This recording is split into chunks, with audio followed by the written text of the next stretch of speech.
Assalamu alaikum warahmatullahi wabarakatuh. Dear listeners, welcome BSN students. उम्मीद है आप सब खैरियत से होंगे। काइंडली अगर आपने सब्सक्राइब नहीं किया हुआ तो इसे सब्सक्राइब कीजिएगा। नर्सिंग लेक्चर्स विद इम्तियाज़। आज हमारा फार्माकोलॉजी का एक टॉपिक है, पैरासिम्पैथेटिक नर्वस सिस्टम की ड्रग्स हैं। डियर लिसनर्स, इस बारे में हम लोग आज आपको जो है ना आगाह करेंगे, ताकि इंशाल्लाह उम्मीद है आप इससे मुस्तफ़ीद होंगे। So let's start. Drugs affecting parasympathetic nervous system. Parasympathetic nervous system को PNS भी कहा जाता है। सो डियर लिसनर्स, ये ऑब्जेक्टिव्स है हमारे, इसे आप लोग आज हम कवर करेंगे। तो सबसे पहले हम लोग कोलिनर्जिक ड्रग्स आज पढ़ेंगे। सो इसकी तरफ जाने से पहले हमें जो है ना रिकेप करना है, एक चीज़ बतानी है नर्वस सिस्टम के हवाले से। नर्वस सिस्टम को जो है ना, ह्यूमन नर्वस सिस्टम को दो हिस्सों में डिवाइड किया गया है, central nervous system and peripheral nervous system. Central nervous system के अंदर ब्रेन एंड स्पाइनल कॉर्ड है। पेरिफेरल नर्वस सिस्टम के अंदर हमारे पास सोमैटिक नर्वस सिस्टम है, जो कि वॉलंटरी सिस्टम कहा जाता है, जो कि हमारी मर्ज़ी के ताबे होता है। हम जो करना चाहते हैं, एक्टिविटी करना चाह रहे हैं, तो फिर मूवमेंट उसी हिसाब से होती है। ऑटोनॉमिक नर्वस सिस्टम, ये इनवॉलंटरी नर्वस सिस्टम भी कहा जाता है। ये हमारे इख्तियार में नहीं होता, ये ख़ुद ब खुद 24 आवर्स अपनी एक्टिविटी कर रहा होता है। इसके अंदर ऑटोनॉमिक नर्वस सिस्टम के अंदर दो पार्ट्स है, एक है सिंपैथेटिक नर्वस सिस्टम, एक है पैरासिम्पैथेटिक नर्वस सिस्टम।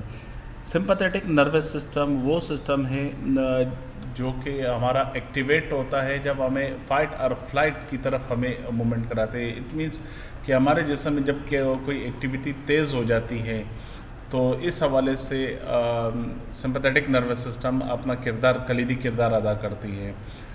मिसाल के तौर पर जब हमारे सामने डॉग आ जाता है, या गाड़ी क्रैश हो जाती है, ब्रेक्स लग जाते हैं, या कहीं पे मकान गिर जाता है, तो हम लोग एकदम खौफज़दा हो जाते हैं। तो हमारी दिल की धड़कन भी ज़्यादा हो जाती है, सांस की रफ्तार भी ज़्यादा हो जाती है, ब्लड प्रेशर भी बढ़ जाता है, और उसके अलावा हम लोग जो है ना, हवास भी हमारे बिल्कुल आउट हो जाते हैं, परेशान हो जाते हैं, स्ट्रेस में आ जाते हैं। हमारी बॉडी बिल्कुल या तो उसी जगह पे उसी काम को सर अंजाम देने के, वहाँ पे हेल्प आउट करने के लिए बॉडी रुक जाएगी, या फिर वहाँ से भाग जाएगी। इसी वजह से इसे फाइट और फ्लाइट सिस्टम कहा जाता है। और पैरासिम्पैथेटिक नर्वस सिस्टम को हम लोग रेस्ट एंड डाइजेस्ट या रेस्ट एंड स्लीप सिस्टम भी कहते हैं। इसमें बॉडी बिल्कुल काम होती है, हमारे जिस्म में मेटाबॉलिक एक्टिविटीज़ जो चल रही थी वो कम होती है। इसमें मुख्तलिफ एक्टिविटीज़ हमारी बॉडी सर अंजाम देती है, जैसे कि हमें पेशाब बार बार आ रहा होता है, हमारे डाइजेशन इसमें तेज़ हो जाती है, हमें मुंह के अंदर सलाइवेशन तेज़ हो जाती है, और बॉडी बिल्कुल रिलैक्स होती है। रेस्पिरेटरी रेट, जो कि सांस की रफ्तार है, वो कम हो जाती है, दिल की धड़कन और ब्लड प्रेशर भी कम होता है। डियर लिसनर्स, अब आगे बढ़ते। ऑटोनॉमिक नर्वस सिस्टम, जैसे आप इस तस्वीर में देख सकते हैं, एक बंदा जिम्नास्टिक वाला आपको नज़र आ रहा है, जिसमें ये बड़ा एक्टिव है और दौड़ लगाना चाह रहा है, तो फाइट और फ्लाइट सिस्टम कहते हैं। और अगले बंदे को देखे, बिल्कुल हमारे एक दोस्त की तरह सोया पड़ा हुआ है और नींद के आसार नज़र आ रहा है। Parasympathetic rest and digest system इसे कहा जाता है। इसमें जो एक्टिविटीज़ होती है या साइन सिम्टम्स होते हैं, वो आपके सामने इस खाके में नज़र आ रहे हैं। पहले हम सिंपैथेटिक नर्वस सिस्टम की तरफ बात करेंगे, तो सबसे पहले आइज़ की तरफ जाए। सिंपैथेटिक नर्वस सिस्टम में आइज़ में पिपल्स डायलेट हो जाएंगी। अगर आप जो है ना ग्लैंड्स की तरफ चले जाएं, जैसे हमारे मुंह के अंदर होते हैं सैलिवरी ग्लैंड्स।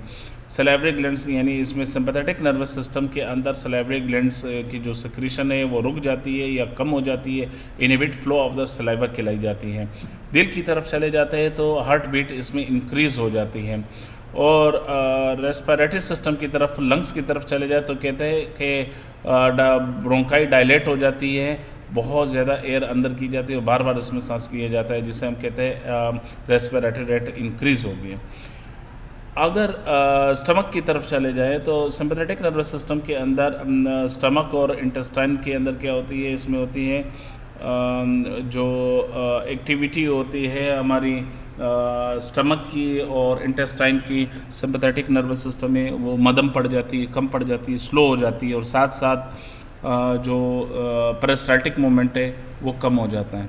और जो सिक्रीशंस होती है, जैसे स्टमक की सिक्रीशंस हो गई, इंटेस्टिनल जूसेस की सिक्रीशंस हो गई हैं, और इस तरीके से बाइल की जो सिक्रीशन होती है वो कम हो जाती हैं। अब एड्रिनल ग्लैंड की तरफ चले जाते हैं। तो एड्रिनल ग्लैंड जो है ना,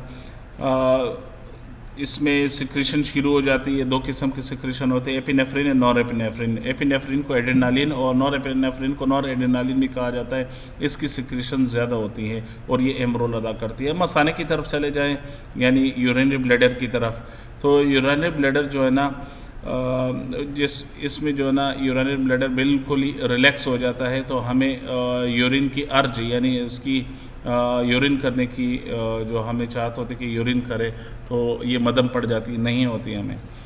पैरासिम्पैथेटिक नर्वस सिस्टम की तरफ चले जाए तो पैरासिम्पैथेटिक नर्वस सिस्टम में भी सेम इन्हीं जो अवामिल बताए हमने, सिम्पैथेटिक में जो पार्ट्स उठाए थे उसी को पैरासिम्पैथेटिक में देखते हैं। आइज़ के अंदर क्या हो जाती है, आइज़ जो है ना कॉन्स्ट्रिक्ट हो जाती है, इसमें पीपल कॉन्स्ट्रिक्ट हो जाती है और मुंह के अंदर सलेवा इंक्रीज़ हो जाता है, हार्ट बीट कम हो जाती है और ब्रोंकाई की तरफ आ जाता है। तो ब्रोंक्यूल जो है ना वो कॉन्स्ट्रिक्ट हो जाते हैं। कम फ्लो ऑक्सीजन की, हवा की हमें फेफड़ों को ज़रूरत होती है और स्टमक और इंटेस्टाइन की सिक्रीशंस ज़्यादा हो जाती है और हमारी जो है ना लिवर जो है ना वो बाइल सिक्रीट करता है, स्टिमुलेट होता है। और ब्लैडर की तरफ चले जाए तो फिर ब्लैडर कॉन्स्ट्रिक्ट और होता है, छोटा हो जाता है, जिसकी वजह से पेशाब की जो है ना हमें ज़रूरत पड़ती है, पेशाब करते हैं।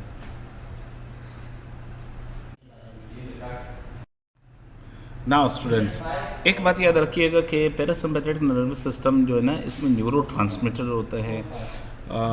आज हम पैरासिम्पैथेटिक नर्वस सिस्टम के बारे में बात कर रहे हैं। तो इस पैरासिम्पैथेटिक नर्वस सिस्टम के अंदर एक ही न्यूरो ट्रांसमीटर होता है जिसे एसिटाइल कोलिन कहा जाता है।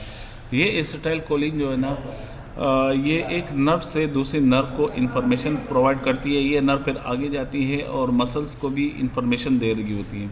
अब एक बात याद रखिएगा, वो नर्व जो कि वो न्यूरॉन के आखिरी एंड पॉइंट जिसके अंदर एसिटाइल कोलिन जो है ना वेसिकल के अंदर स्टोर होते हैं, उन्हें प्री गैंग्लियोनिक न्यूरॉन कहा जाता है। और वो न्यूरॉन जो जिसके पास रिसेप्टर होते हैं और एसिटाइल कोलिन को रिसीव कर रहे होते हैं, उसे पोस्ट गैंग्लियोनिक न्यूरॉन कहा जाता है।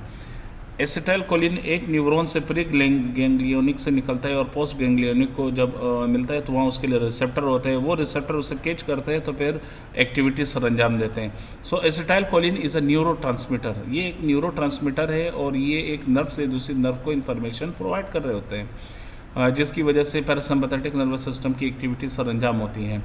अब याद रखिएगा, एसिटाइल कोलिन के लिए दो किस्म के रिसेप्टर्स होते हैं, एक निकोटिनिक रिसेप्टर और एक होता है मस्कैरेनिक रिसेप्टर। निकोटिनिक रिसेप्टर जो हमारे स्केलेटल मसल्स हैं वहाँ पे मौजूद होते हैं, वहाँ पे एक्टिविटी सर अंजाम देने के लिए होते हैं। एसिटाइल कोलिन से मिलेंगे तो निकोटिनिक रिसेप्टर उसे कैच करेंगे और एक्टिविटी स्केलेटल मसल में सर अंजाम देंगे। मस्कैरेनिक, जैसे नाम से ही वाज़ेह है कि मस्कैरेनिक लफ्ज़ आया हुआ है, मसल जैसे लफ्ज़ है। मसल वो चीज़ होती है जो स्मूथ होती है, नरम होती है। ये हमारे स्मूथ मसल्स और कार्डिक मसल्स में मस्कैरेनिक रिसेप्टर्स मौजूद होते हैं और ये वहाँ मसल्स को स्टिमुलेट करा रहे होते हैं। सो मस्कैरेनिक रिसेप्टर कार्डियोवास्कुलर में और रेस्पिरेटरी सिस्टम में, गैस्ट्रो इंटेस्टाइनल में और जेनेटो यूरिनरी, यानी GU का मतलब होता है हमारे रिप्रोडक्टिव और यूरिनरी सिस्टम, दोनों में मौजूद होते हैं। अच्छा, एक बात याद रखिएगा कि जो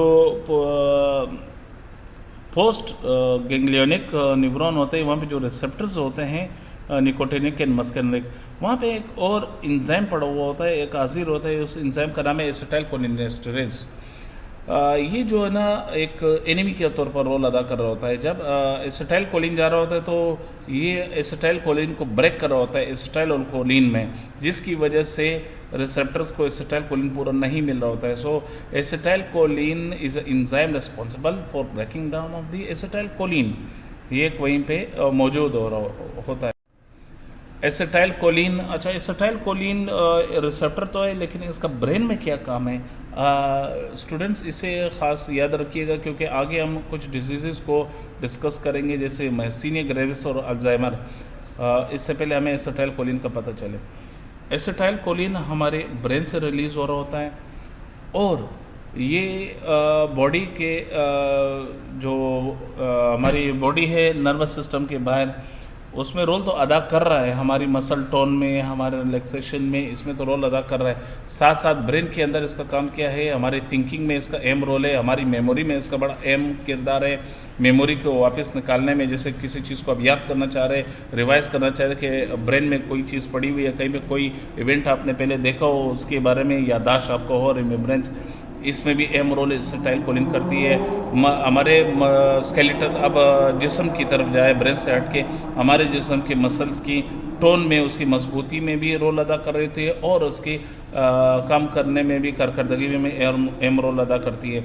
अब अगर हम स्मूथ मसल की तरफ जाए, जैसे हम लोगों ने मस्कुलर रिसेप्टर की बात की थी, तो फिर हार्ट की तरफ चले जाए तो हमारे दिल की धड़कन को भी कम करने में अहम किरदार अदा करती है, हमारे ब्लड प्रेशर को कम करने में अहम किरदार अदा करती है। और ग्लैंड्स की तरफ अगर जाए तो हमारे ग्लैंड्स की सिक्रेशन को भी मेंटेन करना और इन्हें इंक्रीज़ करने में अहम किरदार अदा करती है। एक बात याद रखिएगा, एसिटाइलकोलिन की अगर हमारे जिस्म में कमी हो जाती है या बिल्कुल ही मदम पड़ जाती है, ना होने के बराबर, तो हमारे जिस्म में दो किस्म की बीमारियां जन्म लेती है। एक मायस्थीनिया ग्रेविस होती है और एक अल्जाइमर डिजीज़। मायस्थीनिया ग्रेविस ये कौन सी बीमारी है? ये एक ऑटो इम्यून डिसऑर्डर है। ये वो बीमारियां होती है, ऑटो इम्यून डिसऑर्डर, स्टूडेंट्स ये याद रखिए कि ये वो बीमारियां होती है कि वापस ठीक नहीं होती हैं। बस इसे हम वक्ती तौर पर इसका जो है ना ये पेन को कम कर सकते हैं, लेकिन इन्हें करेक्ट बिल्कुल नहीं कर सकते। अच्छा, ऑटो इम्यून डिसऑर्डर के अंदर ऐसी एंटीबॉडीज़ प्रोड्यूस होती है जिस्म के अंदर, ये एंटीबॉडीज़ जाके जो एसिटाइलकोलिन के रिसेप्टर्स होते हैं, मस्कैरिन निकोटिनिक रिसेप्टर्स, उनको ब्लॉक कर देते हैं। जब वहाँ ब्लॉक कर देते हैं या मतलब इस तरह ब्लॉक कर देते हैं कि कुछ रिसेप्टर्स काम कर रहे होते हैं और अक्सर ये ब्लॉक कर देते हैं।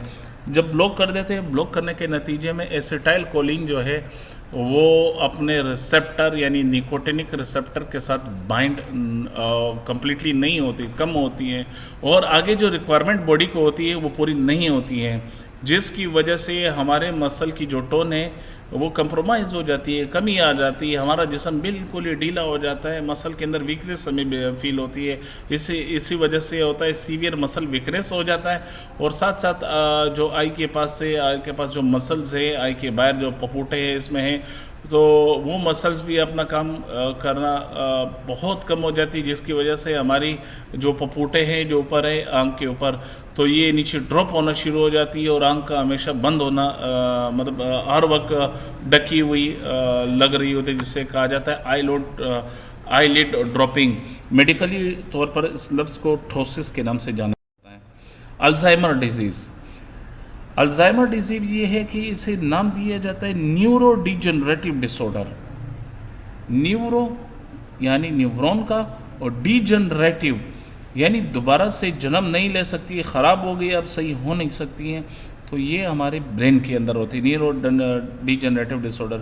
इसमें होता क्या है कि एसिटाइलकोलिन जो न्यूरॉन प्रोड्यूस कर रहे होते हैं उनमें से अक्सर ख़राब हो जाते हैं, कुछ कम कर रहे होते हैं, जिसकी वजह से बहुत कम मिकदार में एसिटाइलकोलिन प्रोड्यूस होती है, बनती है, और जो जिस्म की रिक्वायरमेंट होती है वो नहीं मिलती है, पूरी नहीं होती है।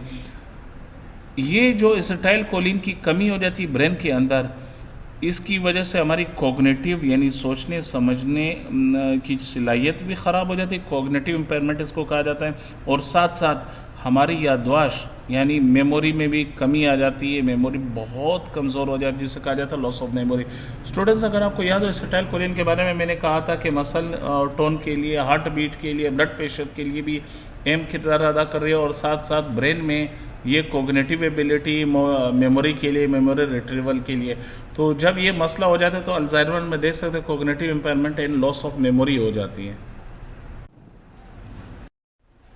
नाउ स्टूडेंट्स, अब चलते हैं कोलिनर्जिक ड्रग्स।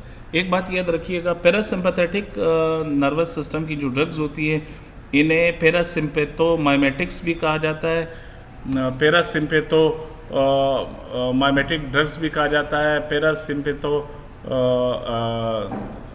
पैरासिम्पैथेटिक ड्रग्स भी कहा जाता है, इनको कोलिनर्जिक ड्रग्स भी कहा जाता है, इनको कोलिनर्जिक एगोनिस्ट भी कहा जाता है।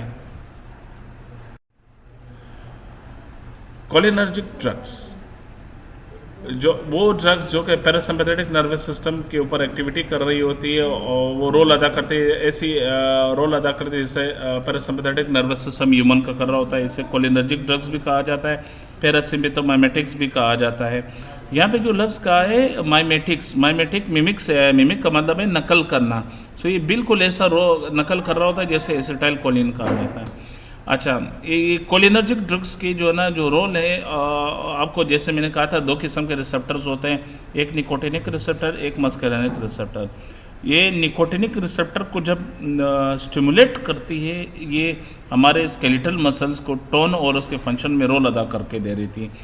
और मस्करेनिक रिसेप्टर में ये क्या कर रही होती है, ये हमारे यूरिनरी ब्लैडर के ऊपर असर कर रही होती है, जिसकी वजह से यूरिनरी ब्लैडर हमारा कॉन्स्ट्रिक्ट होता है और हमें पेशाब बार बार आ रहा होता है, जैसे नाइट के टाइम में होता है। हमारे जीआईटी सिस्टम के ऊपर रोल अदा कर रहे होते हैं, जिसकी वजह से हमारे गैस्ट्रिक एंड इंटेस्टिनल सिक्रीशंस यानी इंटेस्टिनल जूसेस और साथ साथ बाइल भी सिक्रीट हो रहा होता है, जिसकी वजह से डाइजेशन ज़्यादा हो जाती है। इसी वजह से इस पैरासिम्पैथेटिक सिस्टम को हम लोगों ने रेस्ट एंड डाइजेस्ट वाला भी कहा था। तो कोलिनर्जिक ड्रग्स वो रेस्ट एंड डाइजेस्ट वाला रोल भी अदा कर रही होती हैं। हमारे स्पिंक्टर्स को रिलीज़ कर रहा होता है, यूरिनरी स्पिंक्टर्स को रिलीज़ कर रहा है, जिसकी वजह से पेशाब में हमारे पास पेशाब में आसानी हो जाती है। और साथ साथ हमारे जो ना पेट के अंदर जो है ना पेरिस्टाल्टिक मूवमेंट ज़्यादा हो जाती है, जिसकी वजह से हमें डेफिकेशन का एहसास होता है, यानी पोटी करने का एहसास होता है, तो पोटी भी कराती है। आपने अक्सर नोट किया होगा, रात को जब बंदे सो जाते हैं तो पैरासिम्पैथेटिक नर्वस सिस्टम तेज़ होता है, जिसकी वजह से सुबह जब उठते हैं तो वॉशरूम जाते हैं बड़ा पैखाने के लिए। सेम कोलिनर्जिक ड्रग्स यही रोल अदा करके दे रही होती है। साथ साथ आई की तरफ चले जाए तो आइज़ में प्यूपल्स के ऊपर क्या रोल अदा कर रही होती है। कोलिनर्जिक ड्रग जो है ये मायोसिस कराती है। मायोसिस का मतलब ये है कि आंख की पुतलियों यानी प्यूपल्स का कॉन्स्ट्रिक्ट हो जाना, सुखड़ जाना, छोटा हो जाना, इसे कहा जाता है मायोसिस। दिल की तरफ चले जाए तो दिल की धड़कन को भी कम कराते हैं, ब्लड प्रेशर को भी कम करा रहे होते हैं और पेरिफेरल वेसोडाइलेशन करते हैं, जिसकी वजह से सारा फ्लूइड हाथ और पैरों की तरफ चला जाता है, दिल पे लोड कम हो जाता है, ब्लड प्रेशर कम हो जाता है और हमारे मुंह के अंदर सलाइवरी सिक्रीशंस भी ज़्यादा कर रहे हैं। जब भी तो आप देख रहे होते हैं जो पैरासिम्पैथेटिक नर्वस सिस्टम यानी कोलिनर्जिक ड्रग्स उसकी होती है, जब वो कोई लेता है तो सुबह जब उठते हैं तो मुंह से लाल टपक रही होती है, तकिए भी गीला हुआ होता है, इतनी सिक्रीशन ज़्यादा हो जाती हैं। जीआईटी और ब्रोंकियल सिक्रीशंस भी इसमें होती है, ब्रोंकियल कॉन्स्ट्रिक्शन भी इसमें होती है कोलिनर्जिक की वजह से। कोलिनर्जिक ड्रग्स किन किन कंडीशन में दी जाती है? मायस्थीनिया ग्रेविस में दी जाती है, अल्जाइमर डिजीज़ में दी जाती है, जिनको पेशाब नहीं आ रहा होता है, यूरिनरी इरिटेशन ऐसे पेशेंट्स को भी दी जाती है, और जिनके पेट का ऑपरेशन हो चुका हो, एब्डोमिनल डिस्टेंशन होता है, पोस्ट ऑपरेटिव पैरालिटिक इलियस में भी इसे दिया जाता है, और आई के प्रोसीजर्स में दिया जाता है। फॉर मायोसिस के लिए एक बीमारी होती है आँख की जिसमें इंट्राओक्यूलर प्रेशर ज़्यादा हो जाता है, ग्लाउकोमा कहा जाता है, इसमें भी दिया जाता है ताकि एक्वस ह्यूमर यानी आँख के अंदर जो पानी है उसे रिलीज़ करा सके, हटा सके, निकाल सके। एक बात याद रखिएगा, कोलिनर्जिक ड्रग अगर कोई ज़्यादा लेता है तो फिर इसका एंटीडोट जो है वो एंटी कोलिनर्जिक है, जिसमें 2 किस्म की ड्रग्स है, एट्रोपिन और साथ साथ स्कोपोलामाइन, ये इसके एंटीडोट है और एग्जाम में ये लाजमी आता है। एक कंडीशन होती है जैसे ग्लाउकोमा कहा जाता है, जिसमें आँख के अंदर प्रेशर ज़्यादा हो जाता है, आँख के अंदर पानी ज़्यादा हो जाता है, इसके निकलने का रास्ता ब्लॉक हो जाता है, जिसकी वजह से आँख का प्रेशर बढ़ जाता है, जिससे इंट्रा यानी अंदर ओक्यूलर आँख के अंदर और प्रेशर ये बढ़ जाता है, और जब ये बढ़ जाता है तो आँख के पीछे की तरफ ये जोर लगाता है, जिसकी वजह से ऑप्टिक नर्व जो कि हमारी इन्फॉर्मेशन को ब्रेन की तरफ लेके जा रहा होता है उसे डैमेज कर सकता है। अगर वो डैमेज हो जाए तो हमें दिखने में मसाइल हो जाते हैं, लॉस ऑफ विजन हो जाती है। कोलिनर्जिक ड्रग जो है ना ये पीपल को कॉन्स्ट्रिक्ट करती है और साइड के मसल्स को भी, और स्लिम केनाल एक होता है जो इंटीरियर साइड ऑफ द आई में होता है, जिसकी वजह से एक्वस ह्यूमर जो ड्रेन हो रहा होता है वो ब्लॉक उसे ओपन कराता है और outflow of the aqueous humour कराता है, जिसकी वजह से आईओपी डिक्रीज हो जाती है। कोलिनर्जिक ड्रग में हमारे पास याद रखिएगा ये ड्रग्स दी गई है, बिथानिकोल हो गई, पाइलोकार्पिन हो गया, फाइसोस्टिग्माइन। बिथानिकोल जो है ना ये यूरिन की सिक्रीशन, यूरिन निकालने में अहम रोल अदा कर रहा होता है ब्लैडर से, ताकि ब्लैडर कॉन्स्ट्रिक्ट को और यूरिन निकले। पाइलोकार्पिन जो है ना ये आईयूपी कम कराता है, पीपल कॉन्स्ट्रिक्ट कराता है, यानी ग्लाउकोमा के अंदर इसे इस्तेमाल कराया जाता है। फाइसोस्टिग्माइन भी ग्लाउकोमा में कराया जाता है ताकि इंट्राओक्यूलर प्रेशर कम हो जाए। याद रखिएगा, हमने ये दो बीमारियां बड़े गौर से पढ़ी थी, एक मायस्थीनिया ग्रेविस और अल्जाइमर। मायस्थीनिया ग्रेविस में आपसे एग्जाम में ये पूछ सकते हैं कि कौन कौन सी ड्रग्स है, तो न्यू स्टिग्माइन के नाम से आती है, पायरिडोस्टिग्माइन के नाम से होती है, एम्बिनोनियम के नाम से आती है। ये क्या कर रही होती है, ये मायस्थीनिया ग्रेविस के अंदर जो है ना मसल स्ट्रेंथ को इंक्रीज कर रही होती है। याद रखिएगा, न्यू स्टिग्माइन जिससे जो ना मार्केट में प्रोस्टिग्माइन के नाम से जाना जाता है, ये शॉर्ट एक्टिंग है 30 मिनट से 2 घंटे तक, और इसे लंबे अरसे तक दिया जाता है और बार बार इसकी डोजिंग भी दी जाती है फ्रिक्वेंटली। पायरिडोस्टिग्माइन ब्रोमाइड जो है ना ये मॉडरेट एक्टिंग है, 3 से 6 घंटे तक इसका असर होता है। एम्बिनोनियम क्लोराइड ये लॉन्ग एक्टिंग है, 4 से लेकर 8 घंटे तक इसका असर होता है। अल्जाइमर डिजीज़ के अंदर टेक्राइन के नाम से होती है, टेक्राइन है ड्रग, और ये कोग्रेक्स के नाम से मार्केट में अवेलेबल है, ये दी जाती है। ये क्या करती है, ये अल्जाइमर डिजीज़ की जो तकलीफ़ है उसको कम कर रही होती है। एक बात याद रखिएगा, टेक्राइन जो है ना ये हेपेटोटॉक्सिसिटी भी कराता है, यानी लीवर को डैमेज भी कराता है।